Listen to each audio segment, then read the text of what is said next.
Welcome to the Block Party. My name is Seth Kushner, and I'm not going to lie, this is an early edition. Normally, a lot of the guys that we do this after practice, but right now, we have a man who's retired, so he is free at 9 o'clock in the morning. I love it. Braydon Coburn, welcome to the Block Party. Thanks, Seth. It's good to finally be here. Listen, I was reading your In Their Words when you wrote about retiring. How long did that take you to write? Did you have somebody write that for you, and you just were speaking the words, or do you fancy yourself as a good writer? Because I will say, it answered everything. It was very in-depth. I felt like I didn't even have to interview after I read it because you answered all the questions. Well, that took probably, I wouldn't say 6 weeks. And if you talk to other people, I think I have a whole notebook of just different things I was trying to get across and different points.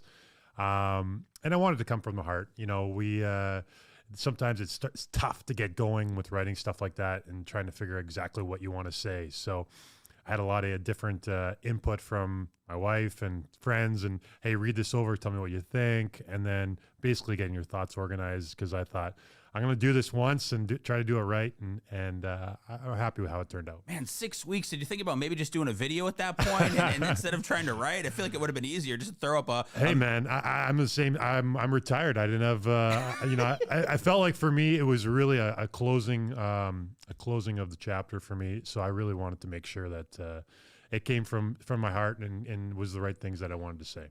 Is it from like a business end that you have to officially retire, from the NHL, or could you just have not gone through that and just said, hey, you know what, I'm done playing, but maybe who knows down the road? Or you need to file official paperwork to say I'm retiring? No, you can definitely do that. You don't have to put anything out.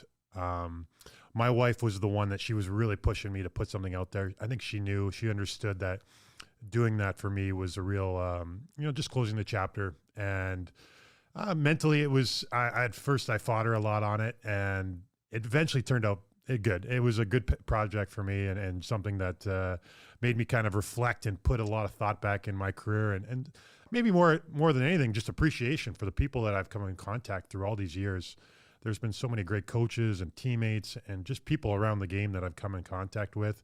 And as I was writing some of this stuff, I was like, man, I got to give this guy a call. I haven't talked to him for a long time. I just want to make sure that he knows how much I appreciate him and what a big part of my career he was. Did you do that? There was that. Probably that's why it took me so long. Is every time I got started writing and I would remember somebody or something that happened to me, I would start making phone calls and talk to people. And then, 2 hours later, you're getting off the phone and you're like, man, that was great to catch up. And then I'm like, where was I? Who'd you connect with, Kobe, after all these years when you were kind of just, when you thought of their name and you gave them a call? Who was somebody that you had a conversation with? Yeah, there's lots of former teammates. That was mostly former teammates. That's the people, a couple coaches.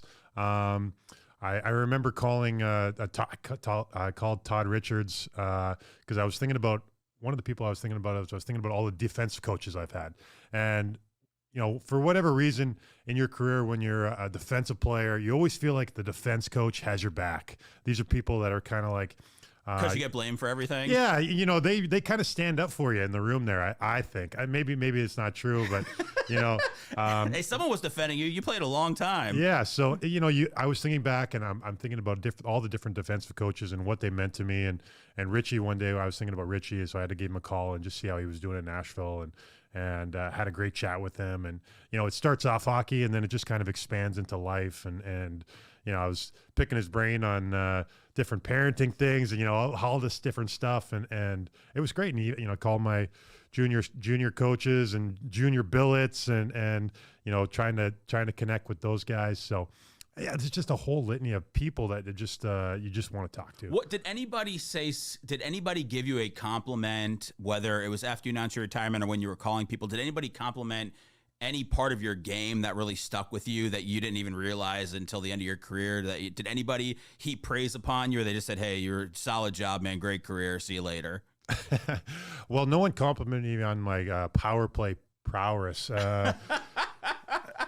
That's one thing maybe I was looking for that I never got, but there was so many things that were, I compliments and praise that people put on me that I appreciate, and some of it, is you take it with a grain of salt, and the fact that it's something coming from your family. Well, yeah, some of that too.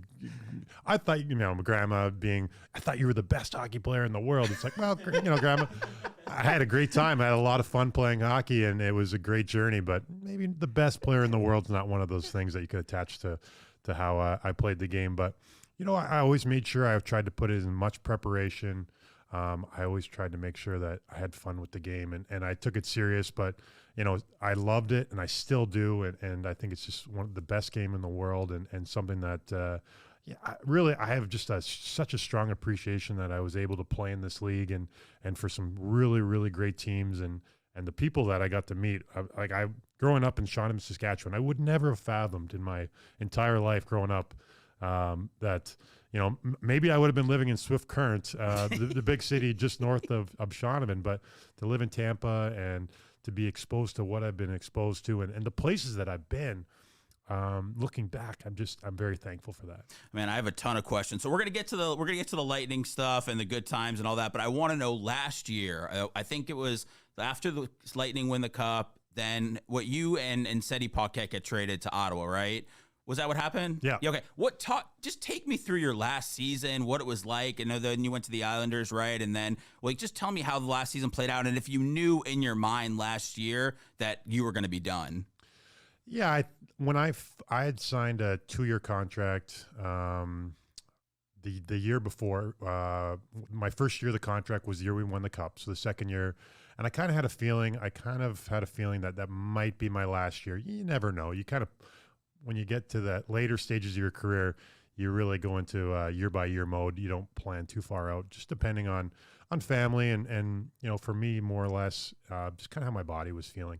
But me and Seti, we go to Ottawa. I was very excited, a very young group. Some of the things with COVID in Canada was, not fun. There was a lot of restrictions. It was different, but it was a mentally tough year. Maybe mentally. I don't know if it's mentally tough. I don't think it's mental. It was tough being away from my kids, from my family. They couldn't really come up. If they came up to Ottawa, they're going to have to quarantine for 2 weeks and then see me for a week and then come back down. I'm like, me and my wife were talking and we're like, 3 weeks of missing school.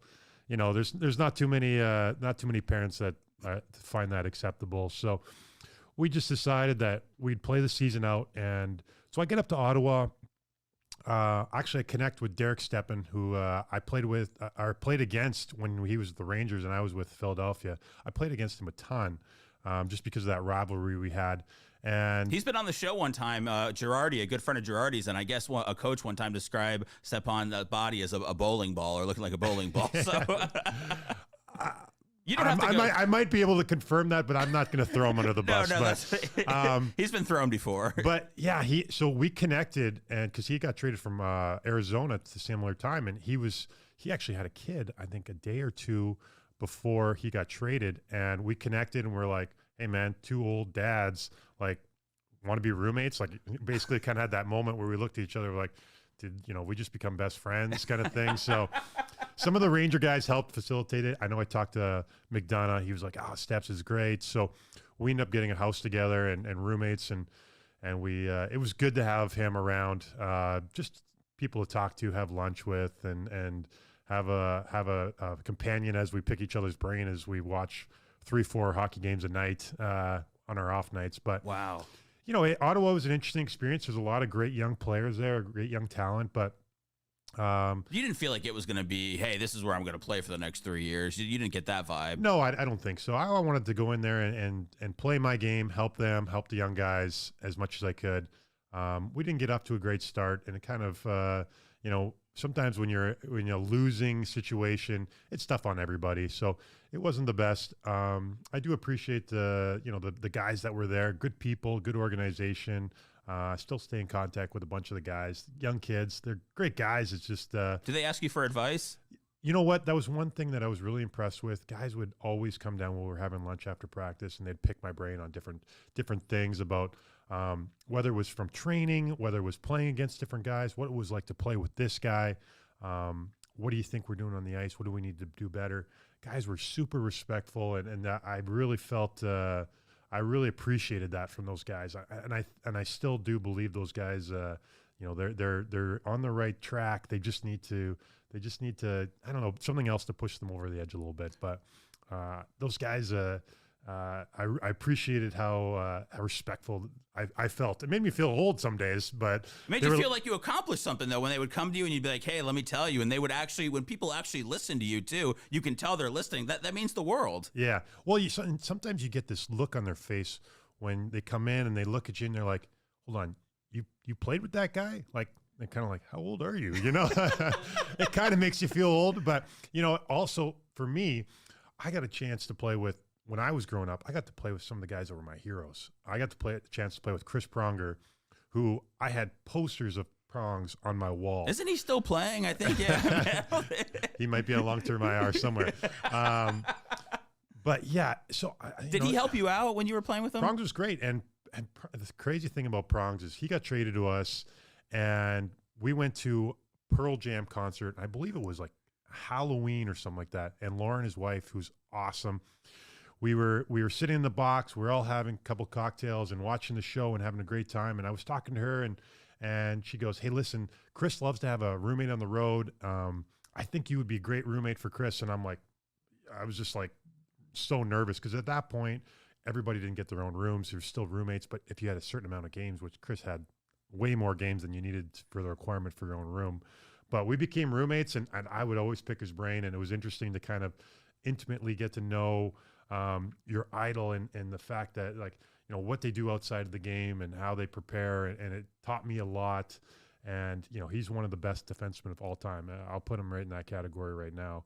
Just the style he brought, definitely some things of his game I tried to emulate in mine, but he was a fantastic mentor for me. Did he do anything weird like you would do during intermission? Wouldn't you change your socks and you would get you had a whole ritual, right? Yeah, Prongs had all kinds of things, but Prongs was like, he was definitely with his equipment. He was one of the first guys I saw. He changed his skates. It was like every 4 or 5 games, he'd change a brand new pair of skates. He'd have like 4 sticks all the time, gloves. He was a real equipment savant, I guess, but he always had to have new stuff. But the thing I found about Prongs that was really interesting, he was like a total techie. And I imagine he still is. He'd be reading Macworld magazine, and he'd have his computer all set up. And there was more than one time I'd be watching TV, and I'd look over, and he'd be passed out, and he'd have his computer and his books beside him, and the computer would still be open, and I'd go over there kind of like I was, like cheating off his notes or something. I would close his computer, put it on the nightstand, and but we had some great times, and he was one of those guys that loved to eat just like me. We'd go on the road, and it'd be like, all right, steaks, mashed potatoes, cookies. We were both kind of tall, skinny, lanky guys, and for whatever reason, we were blessed with the ability to kind of eat whatever we wanted, or the quantities we really wanted to eat. So I'm not sure if he's still like that. I'm trying to gauge where I am in my career as my activity level goes down a little bit, if I'm still going to be able to eat like that. So far, so good. But yeah, it was a neat experience. Do you remember your last game? Like, do you ever think about your last game and how you performed at it? And did you know it was going to be your last game? No, I didn't. No, you kind of always hope, especially in playoffs. I didn't play in the playoffs for the Islanders, and you're kind of always thinking like, hopefully I can get in there and help the team any way I can. Because that's what happened with the Lightning when you guys were in the bubble, right? When you got your chance. Similar thing. So you never know when your last game is. But that being said, for as long as I can remember, my preparation was always being like, I wanted to play that game I was in like it was my last game. And for me, for whatever reason, that kind of turned a mental switch for me that really enabled myself to kind of dial in and focus in on what I was going to do, regardless of, if something was hurting, an injury was going on, or there was some sort of external distraction. That was my mindset going in all the time. So take me through the bubble now. We'll go through the good times. And you played, was it 3 games during that Stanley Cup run? Yeah, in the Boston series, when McDonough got hurt, I came in and got a chance to play. But yeah, the bubble was interesting. It was, people were like, it had to have been tough. And I was like, yeah, it was tough in the same aspect that I mentioned with Ottawa, being away from friends and family, and the fact that all of a sudden, you take all the fans out of the stadiums and you can hear, the random people up in the crowd, which you've never heard before.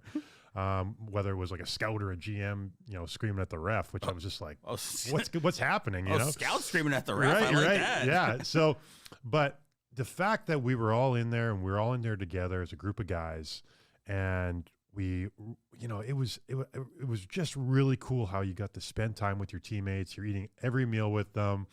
We were having probably way too many card games, and the card games were getting heated. And oh no, it was fun. We had the game called Super Tuck we would play, and we were kind of bringing in new players and teaching guys, and the chirps that would go along with that. And who was good at that? Who was the best at that game? Well, Louis Domingue was the one that brought the game to us originally, and he got it from Roussel, I believe. He said, and it's like a French game. It's kind of like with cards and marbles, and it's. Did Yanni know how to play that game? Yanni was pretty good, Okay. and maybe I won't admit that to Yanni, but Yanni played a lot.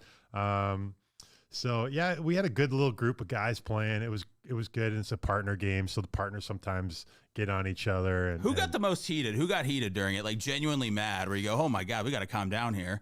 The interactions we'd have with Sorelli and Point and Gordo, it was great because those guys would just get at each other. I understood the game very. My understanding of the game was really good. So I kind of felt really solid in all my decisions. And I loved it when people tried to second guess me because I'd be like, I had always had a great defense. But those guys, for whatever reason, and maybe there was a little bit, they felt I was the elder statesman. So they never chirped me too much, but they would get at each other. And it was just, it was pure comedy. You don't need a subscription to Netflix. You could just watch this card game and the interactions the guys had. It was great. That's the behind the scenes stuff that you're not going to see or hear anywhere else. Okay, these weird games that the guys are playing where guys are getting heated. I love hearing about it. So just take me through when you were in the bubble. I know the Lightning had picked up Bogosian before everything, and you go there. And what's your mindset just for wanting to play each night and thinking like how did Coach Cooper tell you that you were going to play those games, and what did it mean to you to be able to actually play, during the Stanley Cup playoffs? Yeah. Playoffs are a different beast. You have the same team, you have to beat them 4 times. And as simple as that might sound, it's really tough to beat the same team over and over again. And, as the stakes go up higher and the intensity ratchets it up, you just want to make sure that as a player, you're coming in and you're prepared to play. You're watching all the games. You're preparing your body the right way. You don't want to ever be thrown in where, Coop comes to you and said, "Hey, you're in tonight." And then you don't feel like you're in that state of readiness. So it was, as a player that, you're an extra, you really want to make sure that you're just ready to go. And that means that kind of in the times when some guys are having downtime and resting like they should be, you really have to be pushing yourself and being ready to step in when you need to. And luckily for me, we had some great players and our team was extremely deep. So we had a good group of guys that really pushed each other and made sure that we stayed ready when we needed to be. And I think during those playoffs, and it's like that every year, you need a full lineup of guys, and everybody's got to be ready to step in and contribute. How do you feel like you played? Because I remember when you got in those games, and I was very excited because I had interviewed you during the COVID pause, and then that's when you texted me the kissy-face emoji on accident. I just said, "Hey, Kobe, we're gonna go in 5 minutes. I'm gonna send you the link." Accident? How do you know it was the accident? Yeah. Hopefully they can work that screenshot into the video. You meant to give me a thumbs up and you gave me a kissy face emoji, which I know is always on deck for my wife when she sends me something. I just send her that. So I totally get that. But I talked to you during the first pause, so I was totally rooting for you. I thought we were best friends, and I thought that you played great in those games, man. And everybody, I know Twitter's very, very harsh. I know you're probably not on there, but everybody was like, "Man, Coburn really, really stepped up." Did you feel like you had a good effort when the coach called on you? I think for me, playoffs, my whole career, I always felt my game always took another step, another level. It's just when everything's on the line, and you just don't want to be that team that bows out. You want to keep going. So for me, for whatever reason, I always feel like I always played my best hockey during the playoffs, and I was very happy with how I played, and the fact that up to that point I felt completely ready to come in and play physical and play tough, and playoffs, you really have to impose your will on the other people. It's a long series. You want to wear people down. So I felt like we did that. We controlled that series.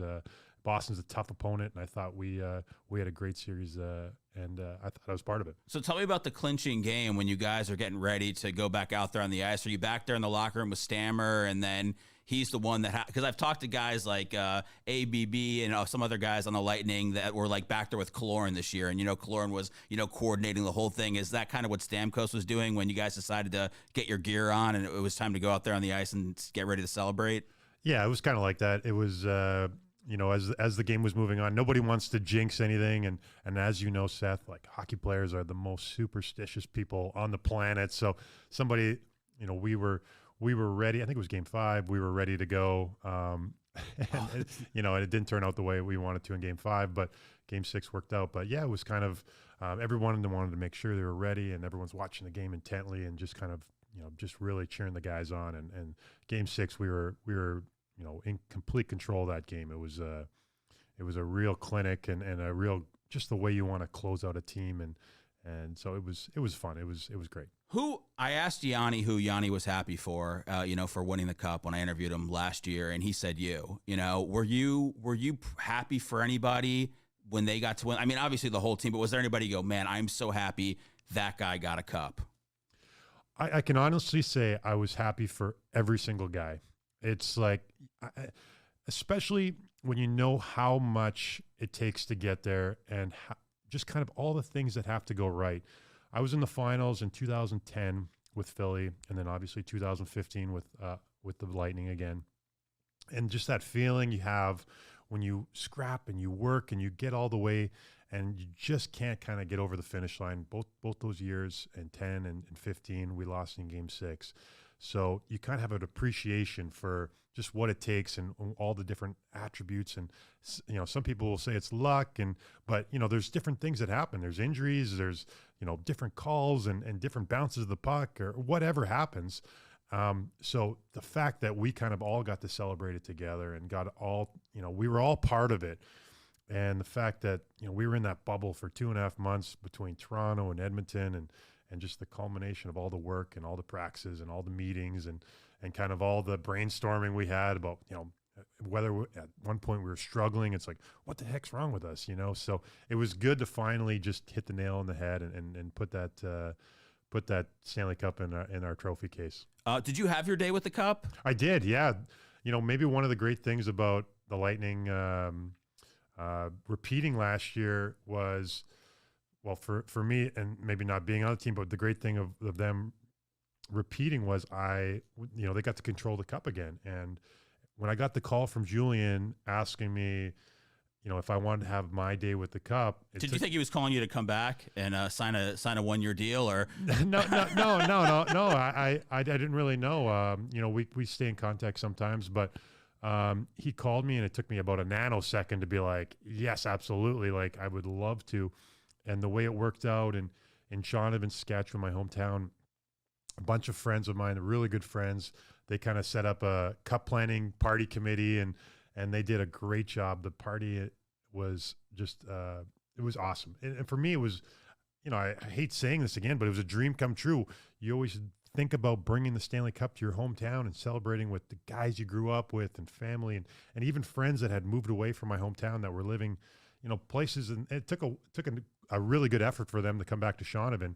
We just had a great time. And I just felt so honored and it was emotional for me. And as it turned out, it was kind of like a quasi Stanley Cup retirement / celebration. And it was perfect. Wow. Did you cry that day? I'm gathering you know, it was, I'm not going to say I cried, but it was emotional and it was, yeah.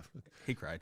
It's okay. It's all right. Look, you say emotional. I'm imagining you're crying into the cup and then you drink those tears, baby. I mean, that's how you do it. My beard sucks up all my tear duct.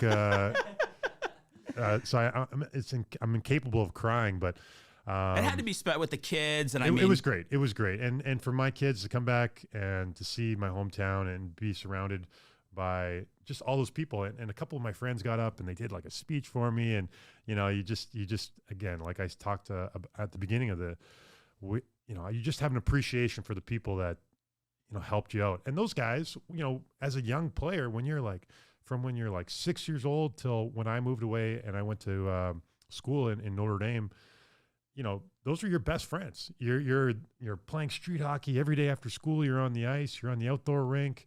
You're competing ball hockey in hotels and all this stuff. So, as much as it was my journey, it was our journey together. So it was awesome. Man, I could talk to you all day. They gave me an interview right after this, so I'm going to rush through a few questions. And I'd like to ask this to guys that were on the team that you guys won the cup, and then the year before with the Columbus sweep. Do you feel like you guys win the cup if the Columbus sweep doesn't happen? I just feel like maybe from a GM perspective, when they went and they got out, or they went and got Coleman and they went out and got Gaudreau, and they're like, hey, we need these guys to help us win. And whatever happened, do you feel like you guys win if you don't face that adversity the year before? Seth, that's a great question. And, it's tough to answer because it's hard to, and it's like the great pundit thing to do is look back and say, woulda, coulda, shoulda, what would have happened. But, you could take it for a number of different things that happened. You could look back and it could have been a real backbreaker for us. They could have just really flipped the team over and said, like, this isn't working. Real great credit to management here. They stuck with the plan. They knew we had a great team. We did. We had an awesome team. We just kind of ran up to an opponent that got hot at the right time, and things kind of didn't go the right way for us. They stayed patient. Julian stayed patient, and he understood, the things that we maybe were lacking. And even Coach Cooper, he adjusted what we were doing in our system. And it was a real wake-up call for us. We couldn't play this run-and-gun Cowboy style, and we had to adjust the way that we were going to win games. And you see it paying off to this day. The guys, every time I see them play, and right now they're going through a crazy thing where, you lost Point, you lose Kucherov. These guys are huge parts of the team. Cirelli was out last night. Cernak. All these guys have been out at different points, and the team just keeps finding a way to win. Yes, people will say, oh, you got the best goaltender, and you do, but there's a certain aspect where when a team learns to win, it's just something that sticks with the group, and you can just tell from when they're playing that this team and this group just knows how to win. And it's a credit to the players, it's a credit to the coaches, and obviously the management and their patience. Did Vazzy ever yell at you out there on the ice? Because I interviewed him. He seems like a feisty guy, especially if things aren't good. Did he ever say, like, you're the reason I gave up that goal, I hate you, get out of here? Was it any cuss at you in Russian, anything like that? Maybe in Russian and out of earshot, but I want to say that guy's he's awesome. He's a competitor, and he's been nothing but one of the best goalie I've ever played in front of. So the way he approaches the game and his total focus on what he's doing out there is something that I would want to apply to any part of my life. But he's the man. He is absolutely the man, and the guy that everything he's getting is he deserves, because that guy works his butt off. I know this would be a weird question to ask anybody else who wasn't a former athlete for 16 years, but how does your body feel? I know you said you feel, hey, after I played 16, 17 years, how does it feel? Because I'm just, I'm 39, I'm just, do podcasting and stuff, and I'm all creaky. Like, I don't feel like, is it rough for you getting out of bed in the morning, or it's not that bad? It depends. There's certain things that really agitate it. Skating is kind of one of those things, unfortunately. My hips are kind of the main thing that I have trouble with, and I try to make sure I stay on top of. But for the most part, I feel okay. So I don't like. You're being a hockey player and you're still keeping it. Yeah, you got absolutely, and I'm a young guy, and I want to stay athletic, and it's. You try to do your best job to not dwell on what's going on. Okay, so tell me about retirement. I know it freaks a lot of people out. My mom's about to retire. Gerardi retired when we started this podcast. He got really involved into his kids playing hockey and coaching. What are you doing? Because I'm sure that's something that freaks a lot of people out. Is what do I do now? You're still in the world's terms, you're a young guy. So what is it that you want to do? Are you just taking some time off? You investing? Give me a little bit on retirement life. For sure. Well, when I officially decided that I really wanted to retire, and that was way before I ever put out anything, my little memo there. But, you kind of go through this phase, and I talked to a bunch of people. I started phoning people and being like, hey, what strategies, what do you have? And you kind of get a whole array of different advice, and sometimes it's different, sometimes it's the same. But for me, I really wanted to take my time and really kind of figure out where I wanted to go next. So my plan was to take this year and kind of really just kind of decide and figure out, not jump into something that I didn't really want to do. So I've kind of been taking my time, even though some days it drives me a little bit crazy that I'm such a creature of habit, and I'm used to having a routine, and I don't have that routine quite as much as I do in the past. But for the first little bit, I'm like, okay, I'm organizing the garage, and then I'm organizing. You kind of go through this. I got all this stuff that have been putting off forever. I'm just going to go ahead and do. And then once that finishes up, and then I start pestering my wife, and she's like, get the heck out of here. Like, get out of the house, go do something. So, I like Gerardi, been super involved in my kids' hockey, and it's a lot of fun because I love the game and being part of it and seeing the kids develop, and not just my kids, but other kids. You're out there, you're trying to teach everybody. You're trying to pass your love of the game on to other people, and the development's part of it. And when people improve, it gives you, them a great satisfaction, good confidence. And as a coach, you just want to see it because you want to see people just kind of continually progress. So it's been fun to do that. I feel like a chauffeur a lot of days, taking kids to, whether it's guitar or flag football or soccer or jiu-jitsu. We're kind of is it all that? Is that I got 2 kids and they're kind of involved in different things. So you're training to be warriors. I like that. They're busy, probably too busy, but they wanted to be involved in all these things, and I don't blame them. My wife was on her own for a large part of it. As a player, as you're kind of you're on the road a ton. You're doing a lot of stuff. This game takes up a lot of your time. So we've got the kids involved in a ton of stuff, and they're having a great time. I know that you were your kids' teacher during quarantine, right? And I heard that they have flunked out of homeschool because of their teacher. But I know that your son, he did something. It was a few months ago. I remember it was in the paper. And when I told my wife I was talking to you today, she's like, "Oh my God, you have to talk to Braydon about this." It was your son. Was it for his birthday? Yeah. So for his birthday, in lieu of presents, he wanted to collect donations and ask people to bring donations to his birthday. And then he gathered all those donations, and then he went to the Tampa Bay Humane Society and just kind of presented them those donations on behalf of all of his friends and stuff to the people there. And I couldn't be proud. I couldn't be more proud of him. He really took that on himself. He kind of came up with that on his own. But both my kids, they just love going. I don't know if you've ever been. They have a new facility up there, but it's awesome, and they love going there and spending time with the pets and the cats, and they have chickens and they have dogs. They got everything, hamsters and rabbits, all these different things. Just recently we had a kitten, a really little kitten, and we brought it home and we had it for a bit. And you were fostering it? We were fostering it, yeah. And the great thing is I'm allergic to cats, so. But you fought through it because you love this cat, right? Well, when you get these doughy-eyed kids looking at you, and even my wife looking at me, is like, "Can we please foster this cat?" The answer is always yes. So it was fun, and it's just great organization to be part of, and I love that they just love animals, and they have a big sweet spot for those things. So Braydon, man, listen, love that you stopped by. Thank you so much for doing this. If you are bored, I would start a podcast. I would look to get in the media. You are great with all that. You're obviously very funny. You can tell a great story. So if that's something you're looking to do, let me know, or maybe let the Lightning know. I'm sure they can take care of it, man. But thanks for stopping by. Really appreciate it. Great talking to you. Seth, thanks a lot, man. Kissy-face emoji all day long. That's all I'm going to send you for now on. But I'm going to text you today. I'm going to see if you ever save my number, okay? Yeah, I'll have it. We'll see if it'll pop up. I got to find something else, maybe it's very unique to you. Maybe, I don't know, maybe it's some 3 hearts or something like that, or kissy.